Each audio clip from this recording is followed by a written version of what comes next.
Good afternoon, everybody. Welcome to today's City Learning Lunch. I'm just breaking my whiteboard. We're just waiting for the last couple of people to show up today for part 2 of how to make learning stick.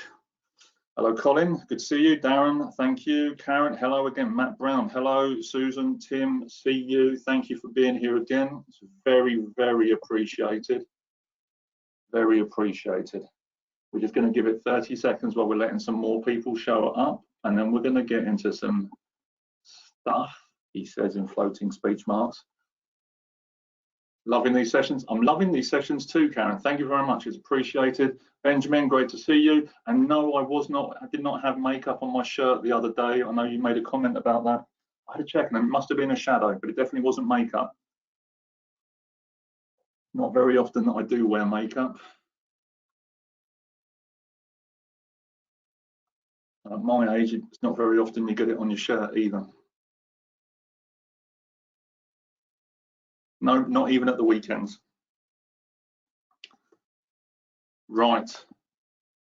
Let's make sure we're setting everyone up for success as people are coming in. Let's zero out the distractions as always. Let's make sure the phone's on flight mode. 100% attention on you. 100% attention on the information. Drinks available. I actually have a warm cup of tea today. This is good. And we're going to dive into this. Get a handy pen. So what have we covered so far? Actually, skipping back.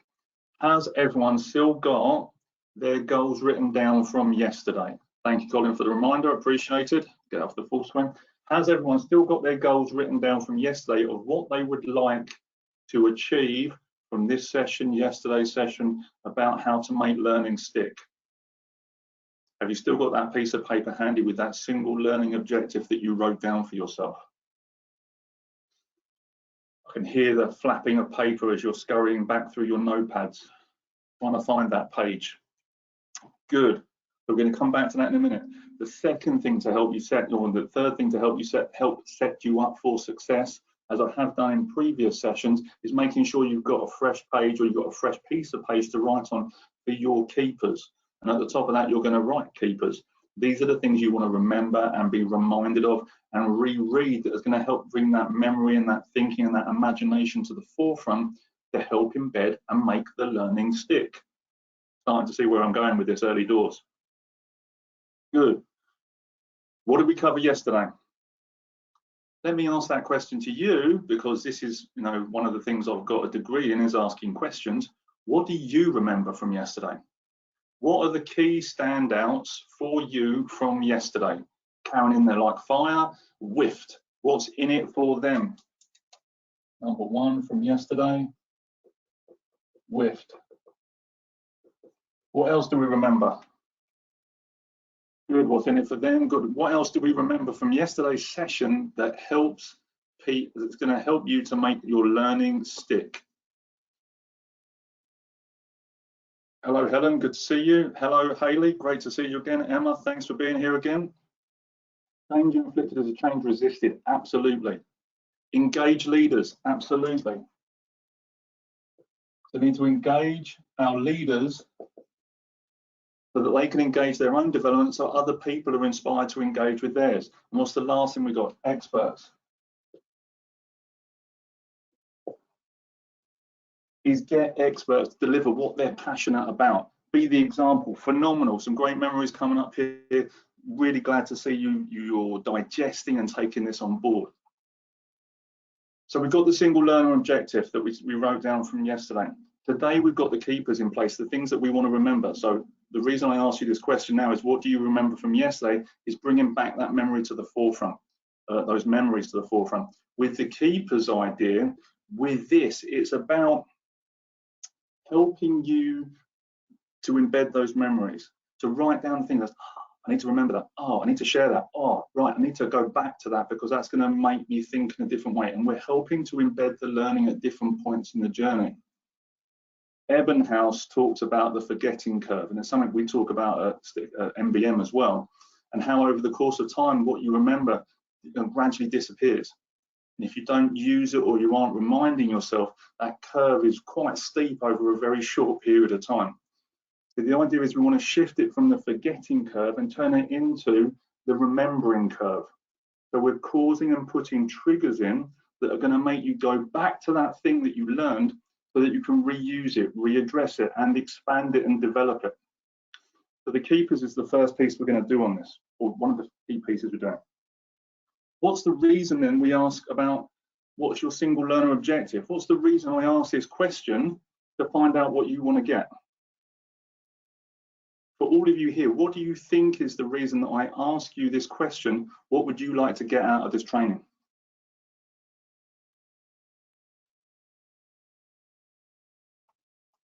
It's about us, not Nathan. Pretty much. What else? What other reasons come up?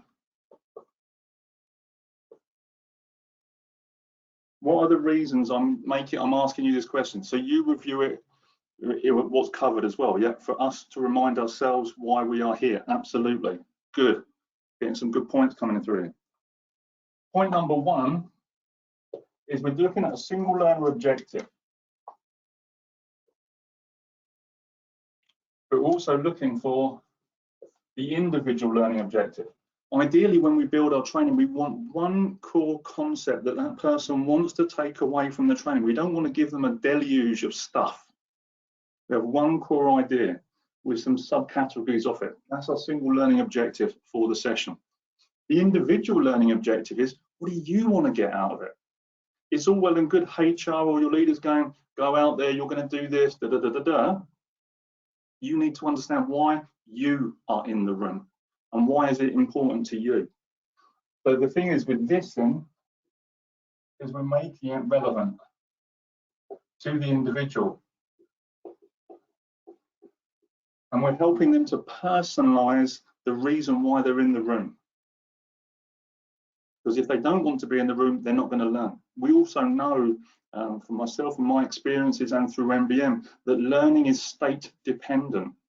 And what I mean by this is you have to be emotionally engaged. How many people here have been in a bad mood or not really concentrating and they've read a page in a book and suddenly realized when they got to the end of it, they didn't actually absorb any of that information? How many people have done this? Yes, no, let's see what we got. Yes, yes, yes, yes, yes, yes, yes. A flurry of yeses. And how many people have gone back to the top of the page to reread it? Yes or no? Yes, yes, yes, yeah. I know what the answer is going to be to this. And then you still got to the end of the page and you still didn't absorb that information. Because emotionally you weren't engaged in it. Your brain was somewhere else. You didn't want to be there. You were worrying about the email. You're worrying about a conversation you needed to have or had had. Therefore, your state has shifted.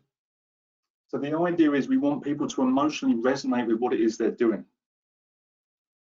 Let me share some of the stuff that we do in order to make this happen. So I'm just going to give you a quick look at some of the documents that we use. Can everyone see my screen? Just want to quickly check. Can everyone see what I've got on my screen? Yes, good. Brilliant. So the first thing that we do is we have the keepers sheet. And this is something that we provide because we want to sense, with the different modalities, the different senses, connect people to their learning experience. We're starting to make it experiential. So who's sitting to their left, to their right?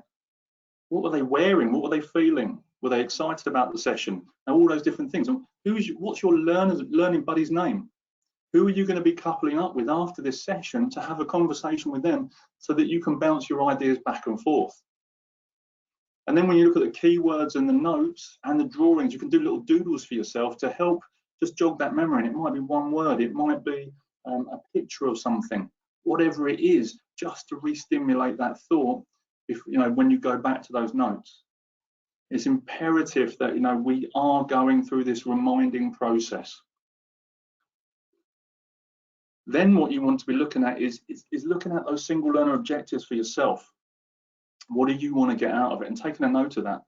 Now, at the beginning of this session yesterday, some of those single learner, those individual learning objectives were fairly similar, but they mean different things to different people. So you may use the same words, but when I probe into that and say, tell me more about that. What's the reason behind that? Why is that important to you? The stuff that sits behind it's going to be different because of the job, because of the history, because of the experiences and what you want to use with it. Does it sound familiar? Does it sound useful so far? Getting an idea of using keepers to stimulate learning? Good, getting some yeses coming up, thank you.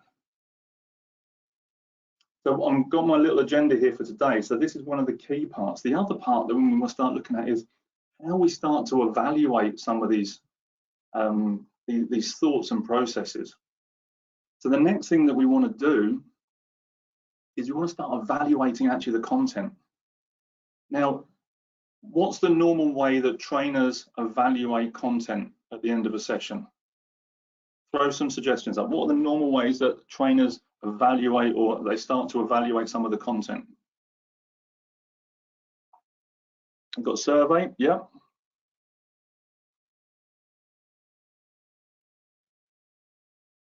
They're still talking to me. That's one way to evaluate it, Matt. The key thing that most trainers are doing, whether delegates were engaged or not, also doing this as well, is, what did you think of the content? What did you take away? Would you recommend me to somebody else? Now, how did you feel about that? What would you say to other people? Okay, great. For me and for MBM, we want to make sure that that learning stays in. Now, my aspiration personally and through Making Business Matter is to deliver the highest possible content at any given time. Me personally, I'm aiming for a round of applause at the end of training. How many training sessions have you been in where actually the trainer gets a round of applause at the end? This for me is the highest possible level of feedback and engagement from an audience, from a training space. I'm working to this. What our concern is that when we're working with an organization, that this content is staying in, it's being used, and it's creating impact to people's expectations, relationships, and to their bottom line. So we go back and we start speaking to people about, okay, well, what are your learning objectives? Whereabouts did you get to in relation to your learning objectives? Tell us 3 things that you have learned which will help you to achieve your learning objective. Because again, going through this questionnaire at the end of session 1 with our delegates is helping to embed and reinforce and making sure that content is really wiring into the grey matter so that when they walk back through the door the next day, the action is immediate. Absolutely vital. Then what we do is we want to take them in a little bit deeper. So when we get back to session 2, because we break down our trainings into incremental steps, so it's not just one dump of content, it's built up and layered over a course of time to really support individuals. So as we go into session 2, we've got this level 3 behaviour. Okay, whereabouts in relation to you are you in relation to your objective on a percentage? Have you created a new habit? Because we know it's going to be the habits that are going to actually affect a change and infect the way that they're working to the highest possible, most positive level. And what are 3 key things that you are now doing differently as a result of engaging with the foundation training course? What are you doing differently? What habits have come up? What actions are you now taking? Because the content I'm delivering, as you've seen with these sticky lunches, is all about affecting small incremental changes, building it up and doing something different. Why? I want to challenge your thinking so you can become more incredible than yesterday. And even if you take one thing from each session, your day is going to become 1% better than it was before. So we look at the 3 key things. What are the top 3 things that you're doing differently now, which is really, really making a difference? Questions just come in here. Do you do the evaluation at the end or at the end of the program? I've started doing an online one the next day to try and address Evenhouse. Absolutely. So initially, when we're doing the training needs analysis, and before people are coming into the room, we're starting to figure out where people are in relation to this. When we get to the end of session 1, we want to find out what they're taking away and where they are in relation to those individual learning objectives and their learning. Then when we come back 6, 8, 10 weeks later, whatever it is for the individual client, then we want to see where those habits are and how they're embedding them. We're constantly getting the delegates and the individuals to address and readdress and re-look into what it is they're developing and how they're performing and how they're improving. So at the beginning of session 2 or the end of session 2, then we're looking at these percentages and we're asking about the new habits that are being built up. Then at the end, understanding the benefit of the training for you and your business. We want to find out how these changes are actually reinforcing, developing and growing your business from the inside out. Whether it's the individual singular relationships, what's different, what are the benefits, what are the new habits, and also at the macro level inside the organization, how's it impacting the growth of the business? And this could be anything from 10,000 to 10 million pound in some cases, depending on the change that has been developed and implemented and how that's actually been grown inside the business as well.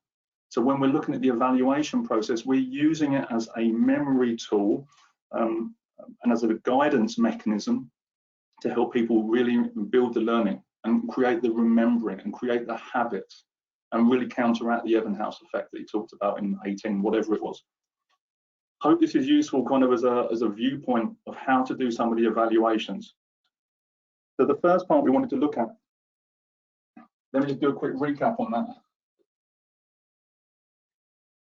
2 is going back and looking at keepers and getting people to take notes in a way that's going to remind them and think differently. Number 3 is then looking at the evaluation process.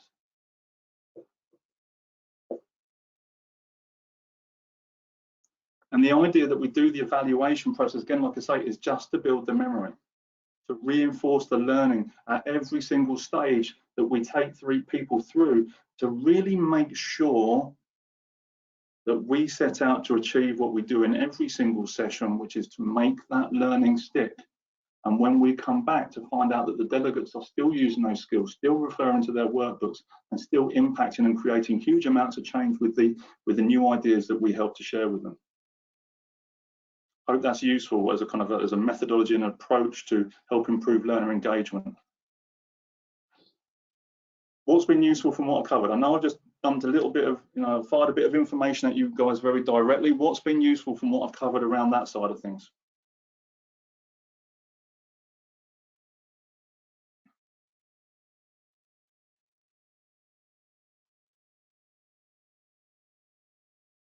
Learning buddy, great. Partner people up, different people, different folks, different strokes and all that sort of thing. Get people that are, maybe they work well together, but also get some opposites so they can, because they will see different sides of the equation, different sides of the table. And what one person sees, the other person doesn't. And actually by that shared experience, we get to upgrade the learning again as well. Single learning objective and the individual learning overview, absolutely. We go in with one specific goal based on the feedback and conversations we've had, but it's also about personalizing it. And it's the same with coaching as well. Constant re-engagement and reflection, absolutely. When we look at things like habit stacking and these sorts of ideas, we talk about this when we're doing the learning to learn part of our trainings, where we're teaching people how they learn and how their brain works, is you do little reminders, little jogs. If you're building a new habit, maybe you want to hide post-it notes with hints and reminders around the house. So when you open up the tea caddy and go to get a tea bag, there'll be a post-it note in there with a question to ask yourself to reinforce the next behavior. Ideas on taking notes, doodle on, yes, absolutely. Because some people are doodlers, some people are fiddlers, some people are, bullet points, whatever works for you. And that document idea is there just to work with you and your learning style and your intelligence center to get the best possible results. That learning isn't a single hit. It's evolution and growth, exactly this. For me, it's like a boxing analogy. And you just reminded me of that beautifully, Colin. It's very rare that when you go and watch a boxing match, if that's your thing, that the fight will be over in one punch. Very rare. There is not just a singular punch that ends the match, that decides who the winner is. It is always going to be a flurry of blows over several rounds of contest, reinforcing the action and the outcome that's desired. That single learner objective is to create that knockout blow. That's where we want to get to. That's the destination. But that is going to take time. If we're going to affect behavioural change at a corporate level, it's not just going to be one hit. It's got to be multiple individual hits over a course of time that are reinforcing, developing, growing, expanding, and helping to embed that way of thinking. And that takes, you know, the build-up of practice before the match, before the contest, which is where the experience comes in. And then when we get in the room, when we get in the ring, then it's about making sure that we're reinforcing the outcome that we want to get to, which is, you know, widespread behavioural change where people upgrade their skills and become the best version of themselves. Hope this is useful. Hope we're starting to see kind of some of the technicalities that sit behind it. This is why I ask people at the beginning of the session what their goals are, because I want them to make it individual. This is how we get them to kind of reinforce what we're asking, what they tell us they want to achieve. And then this is how we go back and make sure the tools and elements we're bringing are going to really stay in place. What questions have you got for me right now? What questions have you got for me about the way that MBM deliver, about how we manage our, you know, we facilitate and manage our classrooms? What questions have you got for me that would help you to do the same? And I've completely forgot announcements from the beginning of the session. Tomorrow's session, we have a session tomorrow about engaging teams, especially virtually right now. We've got some more learnings and more ideas to share about this because we've been doing it for a while now, us as a business and the worldwide. So we have the link for tomorrow's session. If you haven't registered for tomorrow's session, the link is in the chat box, so you can go ahead and do that after this. Could you share the form to record, evaluate learning? Possibly, possibly not. I will come back to you on that one, Susan. It might be, I mean, you've got it on the video content here, you'll be able to see it afterwards. What you can do is you can take some of that text out there and create your own document that may be more fitting to your business to help develop them. If we can, and I'm able to, then we'll fire that out. Oh, we've got a yes here. Absolutely. So I just had one of the team just come in and say, yes, we have a chain of evidence example that we can share. So Susan, we will organise that via email for you. This is brilliant. I have management development course that has been halted by COVID. Today you have made me think about how we can resume this. Colin, you're very welcome. If we can be any support on that, ask us. We're happy to help on these things. Sorry, not able to do tomorrow as I'm on ILM webinar. Lucky you. Will there be more sessions next week? Yes, there will be. Not Monday, because Monday is a bank holiday, Matt, and I keep forgetting that myself due to COVID-19. On a scale of 1 to 10, 1 being not at all, 10 being absolutely, how useful was today's content in supporting you making your learning stick? Crikey, I've got 11s coming. I've got 2 people hitting 11s up there. Thank you very much, 9.5. Thank you. I like to round up. So 9, good. I'm glad this is useful. I'm glad this is kind of, you know, hitting some of the right buttons to help you affect some of these changes with your teams, with your businesses, all those sort of parts, certain parts. Look, got the link for tomorrow's session there. It's Mental Health Awareness Week. As I've said before, it doesn't need to be, you know, 1 week. It needs to be every day that we just have these as routine conversations.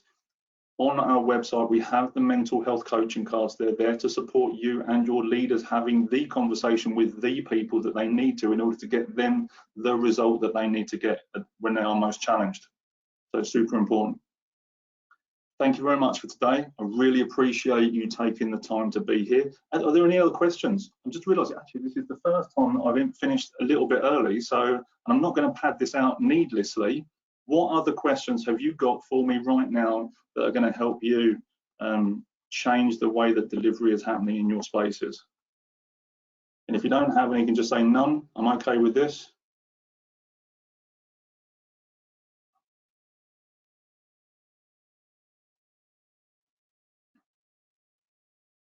No. Look, okay, so the last question, not a question, but a takeaway. Become more incredible than yesterday. Christopher, exactly this. It's my sole existence for getting up. It's the first words that come out of my mouth every single day. And I mean that sincerely.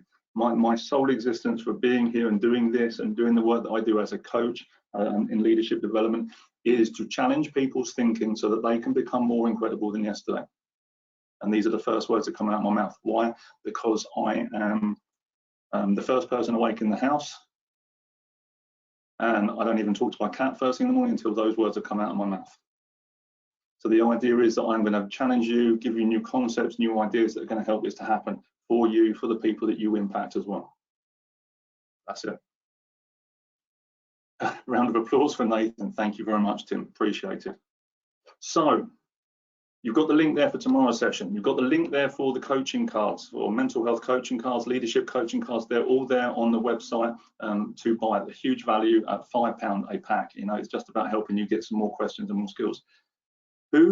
Big last question for me. Who do you know that would benefit from either being in these virtual classrooms, you know, in these sticky lunches with us on a daily basis, and who do you know in your business that would benefit from having a deeper conversation with me and the content that I share?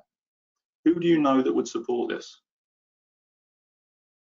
And my question to you is, if you know people in your business, if you know your business needs to be having a conversation with me where I share personal development planning, goal setting, how to improve your learning capabilities, how to improve your leadership capabilities, whatever they may be, we have a virtual classroom that will fit all of those occasions.